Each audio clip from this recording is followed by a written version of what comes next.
রোগী মৃত্যুকে কেন্দ্র করে উত্তেজনা ছড়িয়েছে বেহালা নারায়ণ মেমোরিয়াল হাসপাতালে। হাসপাতালের বিরুদ্ধে ক্ষোভে ফুঁসছে রোগীর পরিবার। জানা গিয়েছে, বেহালা নেতাজি সুভাষ রোডের বাসিন্দা অজিত হালদারকে গত 4 তারিখে বুকে ব্যথা নিয়ে ভর্তি করানো হয়েছিল বেহালা নারায়ণ মেমোরিয়াল হাসপাতালে।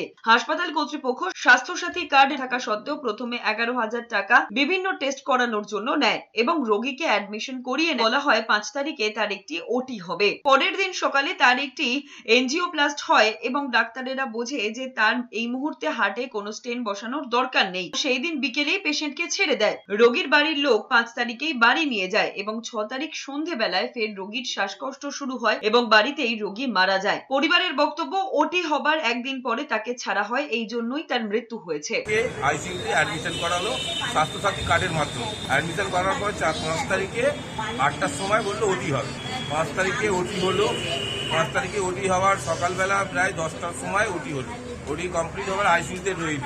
দিয়ে দেওয়ার পর ওরা আবার রাত্রিবেলা আমাদের ফোন করলো যে আইসিইউ নাম্বার সিতে ট্রান্সফার করে দিল। ওরা ট্রান্সফার করে দিল। তারপরে পরবর্তী নিজেরাই ডিসাইড করলো জেনারেলে করে। তারপরে 6 তারিখে বললো পেশেন্ট ঠিক আছে, 6 তারিখে ছুটি বলে আমরা এসে 5টার সময় পেশেন্টকে উপর থেকে নামিয়ে দেয়। তারপরে বাড়িতে নিয়ে যাই। বাড়িতে নিয়ে যাওয়ার পর ছিল, তারপরে হঠাৎ অসুস্থ বোধ হলো।